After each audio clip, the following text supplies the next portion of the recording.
नमस्कार बच्चों, good morning, good evening and good afternoon. जिस समय सुन रहे हैं उस समय का नमस्कार।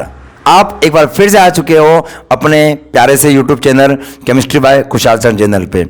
बच्चों, बहुत ज़्यादा बार मैंने प्रॉब्लम बच्चों के सामने फेस करी है कि बच्चों आपका कमेंट, आपकी बातें मुझे एक समझा रही थी कि कहीं ना कहीं हमको आवाज़ क्लियर नहीं आ रही है। तो बच्चों मैंने 2-3 अपने माइक को उठाया, उनको मेरा फिजिक्स लगाया। जैसे मेरा फिजिक्स लगा, नया इंस्ट्रूमेंट तैयार हो गया। और ये इंस्ट्रूमेंट कोई छोटा मोटा इंस्ट्रूमेंट नहीं है, ये कोई छोटा मोटा इंस्ट्रूमेंट नहीं है बच्चों। अंडरस्टैंड आवाज आएगी अब आपको, बस आप देखते रहो, एंजॉय करो। चलिए तो करें शुरुआत। सबसे पहले लेविस ऑक्टेट रोल, चलिएगा करते हैं शुरुआत। तुम ऐसे मजे मत लिया करो बच्चों यार, मेरी क्या क्या बोलने की आदत पड़ी हुई है। तो लेविस ऑक्टेट रोल, समझे बेटा। कॉपी पेन लेके बैठना है, क्योंकि कॉपी पेन रहेगा तो आपको चीज़ें समझने में काफ़ी आसानी होगी। दूसरी बात है कि आशा करता हूँ बेटा कि इस बार वॉइस काफ़ी क्लियर हो चुका होगा, क्योंकि हम लोग वॉइस के बिना चीज़ों को समझना और समझाना बहुत मुश्किल था। तो आज मैं इन चीज़ों को क्लियर कर चुका हूँ। आज बात करते हैं लेविस ऑक्टेट रोल की। देखो, कोई भी एटम अपना ऑक्टेट कंप्लीट करना चाहता क्यों है, समझ रहे हो बात को। कोई भी एटम अपना ऑक्टेट कंप्लीट करना चाहता क्यों है।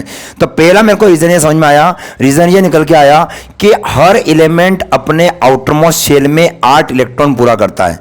बोलो पूरा करने से क्या होगा सर? 8 इलेक्ट्रॉन पूरे करने से वो एलिमेंट स्टेबल हो जाता है। क्या हो जाता है? स्टेबल।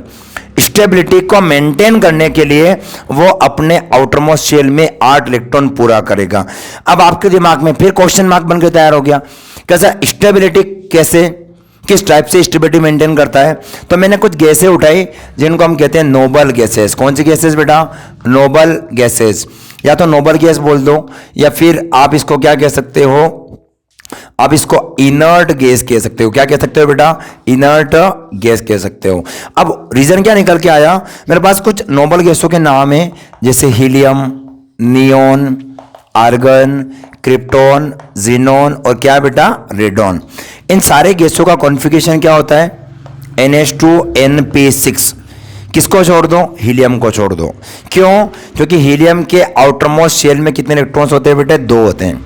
बाकी सबके आउटरमोस्ट शेल में कितने इलेक्ट्रॉन्स होते हैं? 8। तो 8 इलेक्ट्रॉन अगर है तो वो किसी से केमिकली क्या नहीं करेगा? रिएक्ट नहीं करेगा। जब वो रिएक्ट अगर नहीं कर रहा है तो कहीं ना कहीं वो स्टेबल होगा। तो every element can try to acquire, हर एलिमेंट चाहता है कि मैं अपना ऑक्टेट क्या करूं? पूरा करूं। इसके लिए या तो वो इलेक्ट्रॉन देगा या इलेक्ट्रॉन लेगा, या आपस में करेगा क्या? Mutual sharing. और इसके रिजल्टेंट उसके बीच में क्या बनेगा? बॉन्ड बनेगा। तो हर एलिमेंट चाहता है, आप भी चाहते हो, मैं भी चाहता हूं, ब्रह्मांड का हर एक कण चाहता है कि मैं स्थायी हो जाऊं। ऐसे एटम भी चाहता है कि मैं क्या हो जाऊं? स्थायी हो जाऊं, स्टेबल हो जाऊं। इसलिए या तो वो इलेक्ट्रॉन देगा या इलेक्ट्रॉन लेगा, या करेगा कौन सी शेयरिंग? म्यूचुअल शेयरिंग, और वो बनाएगा बॉन्ड। तो मैं लेविस ऑक्टेट रूल को शुरू करने से पहले आपको बॉन्ड का आइडिया दूंगा। तो सबसे पहले देखिए यहां पे बॉन्ड। बॉन्ड क्या होता है? बॉन्ड केवल 2 पार्टिकल के बीच में पाया जाने वाला जो अट्रैक्शन फोर्स है, उसी को आप क्या कहते हो? बॉन्ड कहते हो। क्या कहते हो बेटा? बॉन्ड। अब मैं बॉन्ड को क्लासिफाई कर रहा हूं 3 कैटेगरी में। On the basis of bond energy. On the basis of what बेटा? Bond energy. आपके दिमाग में फिर क्वेश्चन बन के तैयार हो गया कि सर ये बॉन्ड एनर्जी क्या होती है। तो देखो, आपके पास एक बॉन्ड है ए और बी के बीच में। इस बॉन्ड को आपको ब्रेक करना है, तो आप बाहर से एनर्जी प्रोवाइड करवाओगे। अब इस एनर्जी के प्रोवाइड कराने से ए और बी दोनों एक दूसरे से क्या हो जाएंगे? अलग हो जाएंगे। तो हमारा एटम ए अलग चला जाएगा और एटम बी कहाँ चला जाएगा? अलग। तो दोनों एटम एक दूसरे से क्या हो जाते हैं? सेपरेट हो जाते हैं। तो एटम्स को सेपरेट करने के लिए आप जो एनर्जी प्रोवाइड कराते हो, उसी एनर्जी को आप किस नाम से जानते हो बेटा? बॉन्ड एनर्जी के नाम से उसको जानते हो। अब बॉन्ड एनर्जी को मेजर रिप्रेजेंट करने के लिए हम लोग क्या यूज करते हैं? किलो जूल पर मोल। क्यों? क्योंकि बॉन्ड ब्रेक करने के लिए 1 मोल की क्वांटिटी होना चाहिए, और 1 मोल में होते हैं Na particles. This is the your Avogadro number. तो बॉन्ड को ब्रेक करने का जो एनर्जी होता है उस एनर्जी को आप क्या कहते हो बेटा, बॉन्ड एनर्जी। तो मैं बॉन्ड एनर्जी के बेस पर बॉन्ड को 3 पार्ट्स में क्या कर रहा हूं, क्लासिफाई कर रहा हूं। सबसे पहले का नाम रखा मैंने van der Waals bonds, van der Waals bond, bond को आप चाहे तो फोर्स कह सकते हो। पहला हो गया आपका वंडरवाल बॉन्ड्स। दूसरे की मैं बात करूं तो बेटा दूसरा बॉन्ड बन गया आपका हाइड्रोजन बॉन्ड, ये दूसरा बॉन्ड। और तीसरे की अगर आप बात करोगे तो केमिकल बॉन्ड। आप लोगों की राइटिंग काफ़ी अच्छी, मेरी राइटिंग थोड़ी सी खराब है तो आप लोग कॉपरेट कर सकते हो, ठीक है। राइटिंग थोड़ी सी मेरी गंदी आती है बोर्ड पे। तो कौन सा बॉन्ड है, केमिकल बॉन्ड। बोलो समझ में आ रहा है आपको, चलिएगा आगे चलते हैं। केमिकल बॉन्ड को और एक एक बॉन्ड को मैं समझाने से पहले आपको थोड़ा थोड़ा इसके बारे में ब्रीफ आइडिया दे दूं। तो आपके पास एक पत्ती है, पत्ती समझते हो, पत्ती समझते हो ना, यस। अंग्रेजी में क्या बोलते हैं इसको, यस। ये पत्ती आपने ले ली। अब इस पत्ती के ऊपर अब अगर आप एक वाटर की ड्रॉपलेट्स अगर आप गिराते हो तो वाटर के ड्रॉप को पत्ती से चिपकाने के लिए कोई आपने फेविकोल, कोई गम तो यूज किया नहीं होगा। वो कहीं ना कहीं इटसेल्फ इससे अट्रैक्टेड है, बोलो है कि नहीं है। जब ये अट्रैक्टेड है तो मुझे इस टाइप के अट्रैक्शन को क्या नाम देना है, वंडरवाल अट्रैक्शन। क्यों, क्योंकि अगर मैं इसको बाहर से फोर्स लगाऊं और मैं इसको तोड़ूं तो मुझे ज्यादा एनर्जी नहीं चाहिए बेटा, मुझे चाहिए केवल 8 किलो जूल पर मोल, इससे कम एनर्जी मुझे चाहिए। तो ऐसे बॉन्ड को आप कौन सा बॉन्ड बोलोगे, वंडरवाल बॉन्ड बोलोगे। बोलो कहानी समझ में आती है। जनरली ये जो गैसें होती है, गैसें, गैसेस के बीच में पाया जाने वाला जो फोर्स ऑफ अट्रैक्शन होता है वो कौन सा होता है बेटा, वंडरवाल बॉन्ड होता है। और ये अट्रैक्शन फोर्स मॉलिक्यूल के बॉइलिंग पॉइंट को भी क्या करते हैं, अफेक्टेड करते हैं। तो आपको याद रखना है सारी चीजें। बात करते हैं हाइड्रोजन बॉन्ड की। हाइड्रोजन बॉन्ड वो मॉलिक्यूल्स बनाते हैं, वो एटम्स बनाते हैं जिनका इलेक्ट्रोनेगेटिविटी बहुत क्या होता है, ज्यादा होता है। जैसे फ्लोरीन हो गया, ऑक्सीजन हो गया, नाइट्रोजन हो गया। ये आपका फोन जो आपके हाथ में है वो क्या बनाएगा, हाइड्रोजन बॉन्ड। ऐसा नहीं है बच्चों। एफ से मतलब होता है आपका फ्लोरीन, फ्लोरीन। ओ से मतलब आपका क्या होगा बेटा, ऑक्सीजन। और एन से मतलब क्या होगा बेटा आपका, नाइट्रोजन। तो ये तीनों मिला के कौन सा बॉन्ड बनाते हैं, हाइड्रोजन बॉन्ड बनाते हैं। एक एग्जांपल दिखाऊं मैं आपको। आपने वाटर का नाम तो सुना ही होगा, वाटर देखा होगा, जिसको हम पीते हैं, जिसको हम पीते हैं, जिसको हम खाते हैं, जिसको हम अलग अलग चीज़ों में यूज़ करते हैं। तो कहीं ना कहीं हमारे पास कहीं ना कहीं यहाँ पर एक बॉन्ड बन रहा है। और आप डिस्टर्ब मत होना, क्योंकि जीवन में 2 चीज़ें कभी बन जाती है। जीवन में घंटी, मोबाइल में पुंगी नहीं, जीवन में पुंगी और मोबाइल में घंटी कभी बच जाती है, लोड नहीं लेना है। अब क्या होगा, हाइड्रोजन और ऑक्सीजन में ऑक्सीजन का इलेक्ट्रॉन अट्रैक्टिंग पावर ज़्यादा होता है एज कम्पेयर टू क्या बेटे, हाइड्रोजन। तो सारे हाइड्रोजन के ऊपर कौन सा चार्ज डेवलप हो जाएगा, पार्शियली पॉजिटिव। जबकि ऑक्सीजन पे कौन सा चार्ज डेवलप हो जाएगा, पार्शियली नेगेटिव। अब क्या होगा बेटा, हाइड्रोजन पे पॉजिटिव और ऑक्सीजन पे क्या हो जाएगा, नेगेटिव। अब क्या होगा, ऑक्सीजन और हाइड्रोजन के बीच में एक विशेष टाइप का फोर्स ऑफ अट्रैक्शन होता है। इनके बीच में फोर्स ऑफ क्या होता है, अट्रैक्शन। इससे मॉलिक्यूल एक दूसरे के कहाँ आ जाते हैं बेटे, बहुत ज़्यादा पास में आ जाते हैं। तो इस अट्रैक्शन पावर को हम कौन सा बॉन्ड बोलते हैं, हाइड्रोजन बॉन्ड बोलते हैं। इस हाइड्रोजन बॉन्ड को मुझे ब्रेक करने के लिए जो एनर्जी लगती है वो लगेगी 8 से 42 किलो जूल पर मोल। एवरेज एनर्जी लगती है 8 से 42 के बीच में। इसको हम क्या बोलते हैं बेटे, हाइड्रोजन बॉन्ड। और एक जानकारी और बता दूं मैं आपको कि इसी हाइड्रोजन बॉन्ड के कारण आपका जो वाटर होता है वो कौन सी स्टेट में होता है, लिक्विड स्टेट में होता है।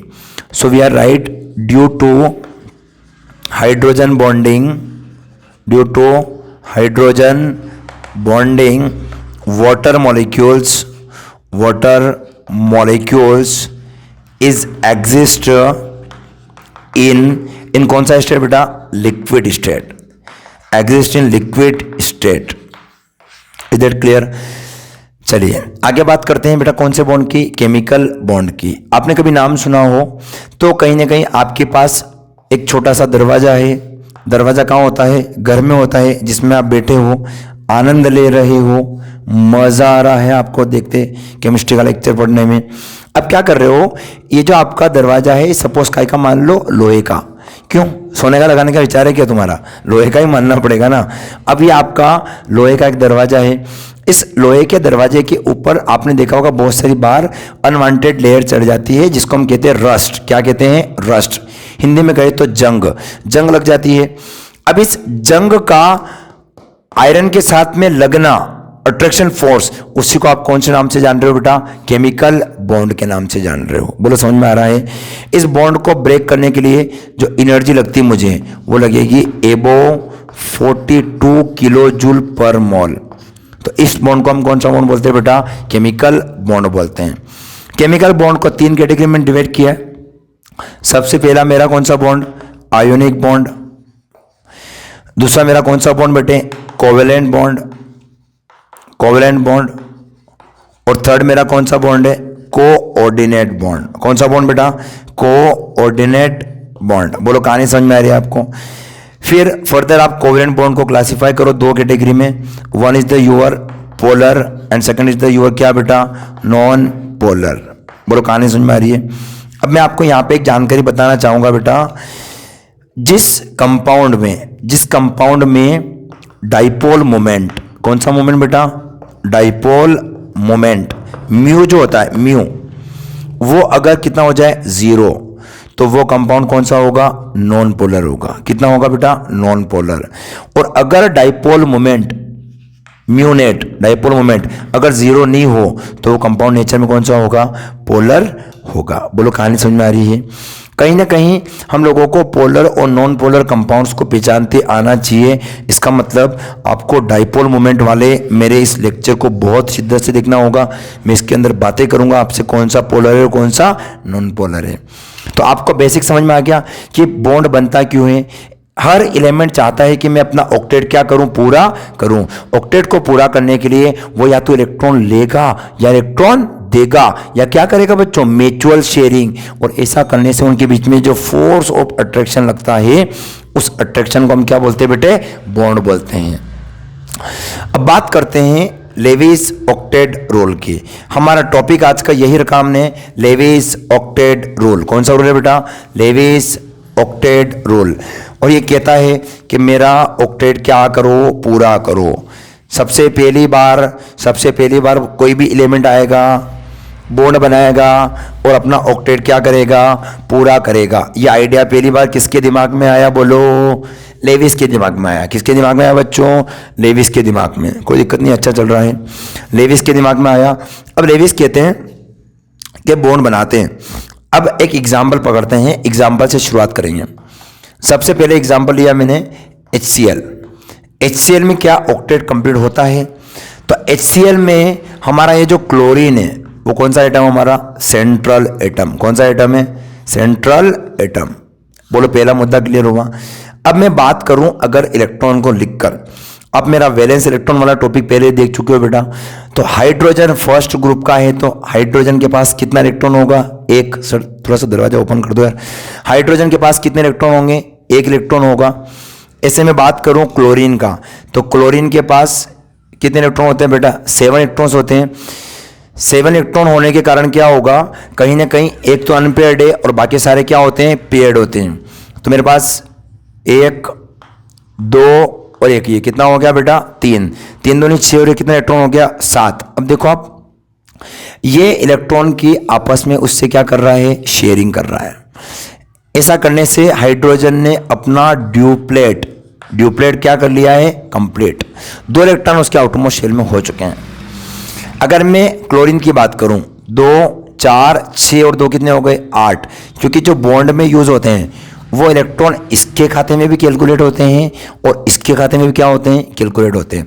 तो इसने अपना ऑक्टेट जो है वो क्या कर लिया है? कंप्लीट कर लिया है। और इनके बीच में एक बॉन्ड बन चुका है। और बच्चों इस बॉन्ड को हम बोलते हैं कोवेलेंट बॉन्ड। क्या बोलते हैं बेटा? Covalent bond. एक जानकारी और दे दूं मैं आपको, दोनों एटम अगर डिसिमिलर हो कोवेलेंट बॉन्ड के अंदर, तो वो बनेगा आपका पोलर कोवेलेंट बॉन्ड। कौन सा होगा बेटा? Polar covalent bond. बोलो कहानी समझ में आ रही है? आ रही है तो बहुत अच्छा लगा, आगे बने रहिए। आगे चलते हैं लेविस ऑक्टेट रूल पे। लेविस चाहता है कि अपना ऑक्टेट कंप्लीट हो। बॉन्ड बनाए, इलेक्ट्रॉन ले या दे या कुछ भी करे, शेयरिंग करे, पर बॉन्ड बने, ऑक्टेट कंप्लीट हो। लेकिन कुछ एग्जाम्पल ऐसे भी पाए गए हैं जिनका ऑक्टेट कंप्लीट नहीं है लेकिन वो फिर भी बॉन्ड बनाता है। हो सकता है ऑक्टेट से कम हो जाए या हो सकता है ऑक्टेट से क्या हो जाए बेटा, ज्यादा हो जाए, तो उसे हम रखेंगे exceptions of Lewis octet rule. तो बच्चों यहां बात करेंगे हम आज पे एक्सेप्शन ऑफ क्या बेटा, लेविस ऑक्टेट रूल। राइटिंग कैसी लग रही है आपको, इस पर दिखाई दे रहा है इस बार, very good. Exception of Lewis octet rule. देखिए मेरे पास 3 एक्सेप्शन है। मैं पहले की बात करूं तो first exception that means hypovalent molecule. Hypovalent molecule क्या समझ में आया? हाइपोवैलेंट का मतलब ये होता है कि जिस मॉलिक्यूल के पास नंबर ऑफ इलेक्ट्रॉन 8 से क्या हो, कम हो। That means electron deficient molecule is called hypovalent molecule। hypovalent molecule कहानी समझ में आ रही है आपको? इसके एक दो एग्जाम्पल की हम बात करते हैं बेटा। तो मेरे पास इसके 3-4 एग्जाम्पल मैंने आपको दे रखे हैं। सबसे पहला एग्जाम्पल लिखेंगे अपन BF3, कॉपी में नोट डाउन कर रहे हो आप। पहला एग्जाम्पल हो गया मेरे पास BF3। दूसरा एग्जाम्पल हो गया मेरे पास में क्या बेटा, BaCl2। और तीसरा एग्जाम्पल हो गया मेरे पास में, बोले बेटा कौन सा हो गया? तीसरा एग्जाम्पल हो गया मेरे पास में AlCl3। चलिएगा अब क्या करते हैं, पहले को समझने की कोशिश करते हैं। ओके, तो पहला समझने की कोशिश करते हैं। पहला एग्जाम्पल आपको दिया है बी से कितने सराउंडेड है, 3 बार F है, BF3। मुझे बताओ बोरोन के पास कितने इलेक्ट्रॉन होते हैं? 3 होते हैं। 3 होंगे तो एक यहां बना दो, एक यहां बना दो और एक यहां बना दो। कितने इलेक्ट्रॉन हो गए? 3। ऐसे में बात करूं फ्लोरीन की, फ्लोरीन के पास कितने होते हैं? 7, 1, 2 और ये कितने हो गए? 3। अब एक इलेक्ट्रॉन यहां बना दो, एक इलेक्ट्रॉन यहां बना दो और एक इलेक्ट्रॉन कहां बना दो? यहां पर। अब कितने कितने बचे? एक हो गया, 6 बचे होंगे। 2 और 2 4 और 2 कितने हो गए बेटा? 6। ऐसे इस फ्लोरीन पे कितने कर लो? 2 और ये 2 4 और ये 2 कितने हो गए? 6। ऐसे इस फ्लोरीन पे कितने कर लो आप? 2 और ये 2 4 और ये 2 कितने हो गए? 6। हुए कि नहीं हुए? अब देखो अब ऐसा करने से क्या होगा, इस फ्लोरीन ने अपना ऑक्टेट क्या कर लिया? पूरा कर लिया। इस फ्लोरीन ने अपना ऑक्टेट क्या कर लिया? पूरा। और ऊपर वाले फ्लोरीन ने भी अपना ऑक्टेट क्या कर लिया? पूरा। पर क्या देखो सेंट्रल एटम का ऑक्टेट कंप्लीट होता है, 2 इलेक्ट्रॉन तो इसके, 2 इलेक्ट्रॉन इसके और 2 इलेक्ट्रॉन इसके। गिन लो इलेक्ट्रॉन कितने हो गए? 2 4 6। इसका मतलब इसका ऑक्टेट अभी भी क्या नहीं हुआ? कंप्लीट नहीं हुआ। तो कौन सी लिस्ट में जाएगा? इलेक्ट्रॉन डेफिशिएंट मॉलिक्यूल की लिस्ट में। बोलो समझ में आता है आपको? चलिए 2 एग्जाम्पल आप खुद से बनाना सीखोगे बेटा। नहीं आता है तो आप मेरे को पूछ लीजिएगा, कोई दिक्कत वाली बात नहीं है। आगे चलते हैं विदाउट टाइम वेस्ट किए। Now second exception of this molecule, this is your hypervalent molecule. Hypervalent molecule, ठीक है। इसका मतलब होता है electron rich molecule. Electron rich molecule वो मॉलिक्यूल जिसके पास नंबर ऑफ इलेक्ट्रॉन क्या होते हैं? ज्यादा होते हैं, उसको आप क्या कहोगे? हाइपरवैलेंट मॉलिक्यूल। अब एक आध 2 एग्जाम्पल लेके समझते हैं तो शायद हमारा आसान वे में काम बन जाए। सबसे पहला एग्जाम्पल दिया मुझे PCl5, पहला एग्जाम्पल दिया है PCl5। इसके अलावा अगर मैं और एग्जाम्पल लूँ, सेकंड एग्जाम्पल, तो सेकंड एग्जाम्पल मुझे दिया है बेटा SF6 और तीसरा एग्जाम्पल दिया है IF7। ओके, आगे चलते हैं।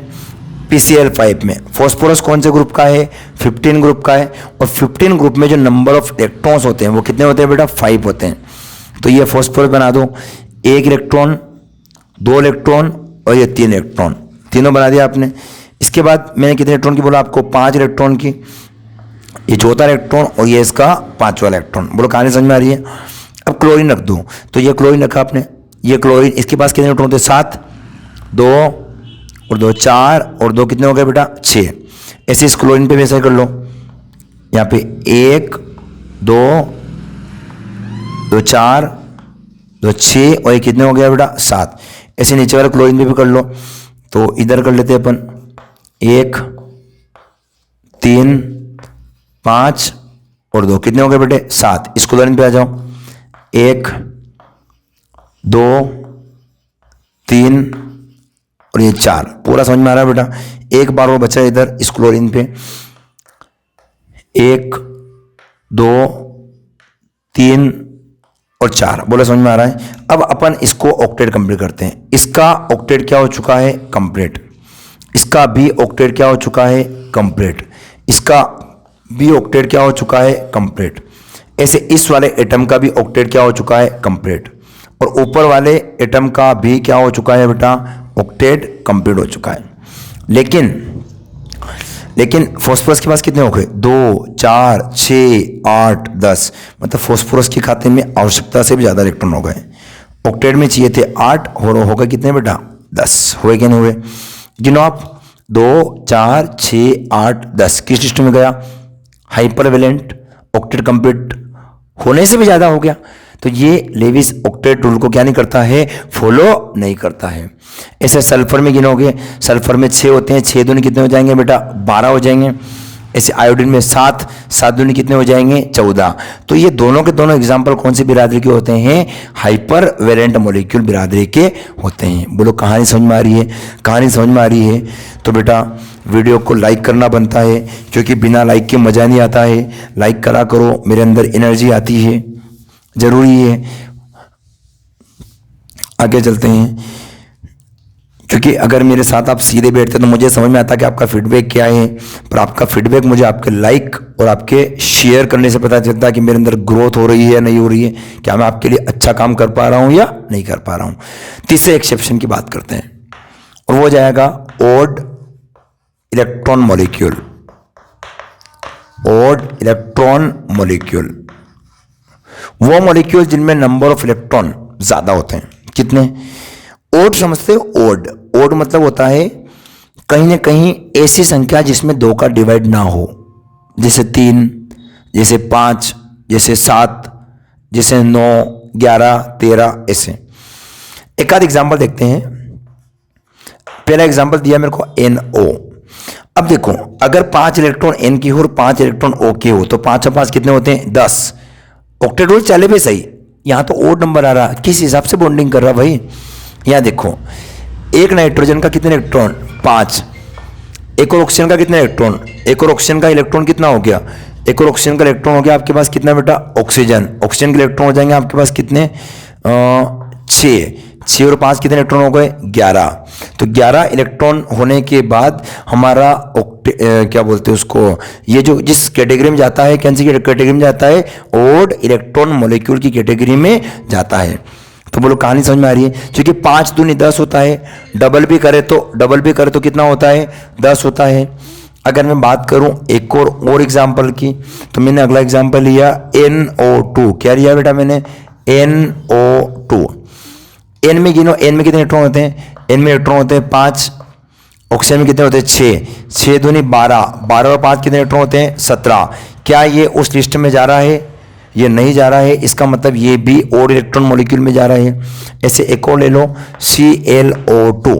क्लोरीन का कितना होता है 7, ऑक्सीजन का कितना होता है 6 दूनी 12, 12 और 7 कितना होता है 19। ये भी उसी इलेक्ट्रॉन मॉलिक्यूल की लिस्ट में ये जा रहा है। तो ये तीनों के तीनों किस लिस्ट में जा रहे हैं बेटा ओड इलेक्ट्रॉन मॉलिक्यूल की लिस्ट में जा रहे हैं।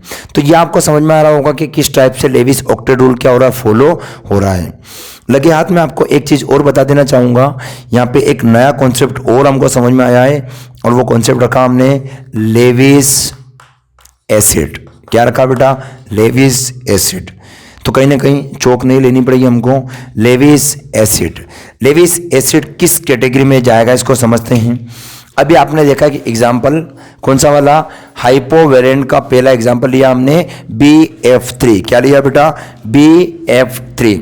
देखो BF3 में सेंटर एटम के पास कितने होते थे 2 4 और 2 कितने हो रहे थे 6। अब 6 इलेक्ट्रॉन होने से क्या हुआ, 6 इलेक्ट्रॉन होने से इसका ऑक्टेट क्या नहीं हुआ, कंप्लीट नहीं हुआ।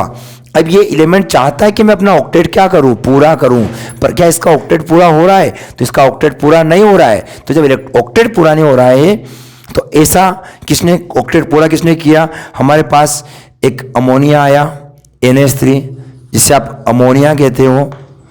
अमोनिया एक ऐसा मॉलिक्यूल है, किसका रसफूल, अमोनिया एक ऐसा मॉलिक्यूल है जिसके आउटरमोस्ट शेल में इलेक्ट्रॉन कितने ज्यादा है। और कितने इलेक्ट्रॉन है बेटा, इलेक्ट्रॉन हो रहे हैं आपके पास कितने, दिमाग चलाओ, नाइट्रोजन के पास इलेक्ट्रॉन होते हैं 5 में से 3 तो वो बॉन्डिंग में यूज कर चुका है, तो एक इलेक्ट्रॉन का पेयर इसके पास क्या बचा है एक्स्ट्रा। उस इलेक्ट्रॉन के पेयर को वो क्या करेगा, यूज करेगा डोनेट करने के लिए। अगर मैं बात करूं BF3 की, तो BF3 में मुझे कितने इलेक्ट्रॉन्स की कमी लग रही है बेटा, 2 इलेक्ट्रॉन्स की। नाइट्रोजन के पास 2 ज्यादा है और बोरोन को 2 की क्या लग रही है, कमी लग रही है। तो ये नाइट्रोजन अपने इलेक्ट्रॉन के पेयर को इस B को क्या करेगा, डोनेट करेगा। और जब ये इलेक्ट्रॉन को डोनेट करेगा बेटा, तो ये इसको एक्सेप्ट करके 6 इलेक्ट्रॉन तो यहां बन रहे हैं और 2 ये हो जाएंगे, कितने हो जाएंगे 8। और ये अपना ऑक्टेट, ये अपना क्या बेटा, ये अपना ऑक्टेट क्या कर लेंगे, कंप्लीट कर लेंगे। क्या कर लेंगे बेटा, कंप्लीट कर लेंगे। और ये कहीं ना कहीं उस एग्जाम्पल को क्या करेंगे, फॉलो कर लेंगे। तो हुआ क्या, हुआ ये BF3 ने एक इलेक्ट्रॉन के पेयर को क्या किया, एक्सेप्ट किया। जब ये एक इलेक्ट्रॉन के पेयर को एक्सेप्ट कर रहा है तो इलेक्ट्रॉन पेयर एक्सेप्टर किस कैटेगरी में जाएगा, लेविस एसिड की कैटेगरी में जाएगा। अगर मैं एग्जांपल बना के इसको समझाऊं तो ये मेरे पास N हो गया और ये H कितनी बार है बेटा, 3 बार है, एक इलेक्ट्रॉन का पेयर है। ये मेरे पास B है और ये बगल में F कितनी बार है बेटे, 3 बार है। अब क्या होगा, अब ये होगा कि ये नाइट्रोजन अपने इलेक्ट्रॉन के पेयर को किसको डोनेट करेगा, B को। तो वो कैसे, सबसे पहले N, आप 3 बार H बना दीजिए। दिखाई दे रहा सर यहाँ तक क्लियर आपको। अब क्या करेंगे, यहाँ पे ये B है और ये 3 बार किससे अटैच है, F से। बोलो अब कौन से अटैच है। अब क्या होगा, थोड़ा सा दिमाग चलाओ, ये N अपने इलेक्ट्रॉन के पेयर को किसको दे रहा है, B को।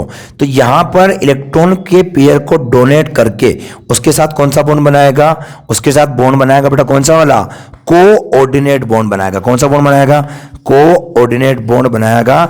और कहीं ना कहीं BF3 इलेक्ट्रॉन के पेयर को एक्सेप्ट करता है, इसलिए ये किस लिस्ट में जाएगा, लेविस एसिड लिस्ट में जाएगा।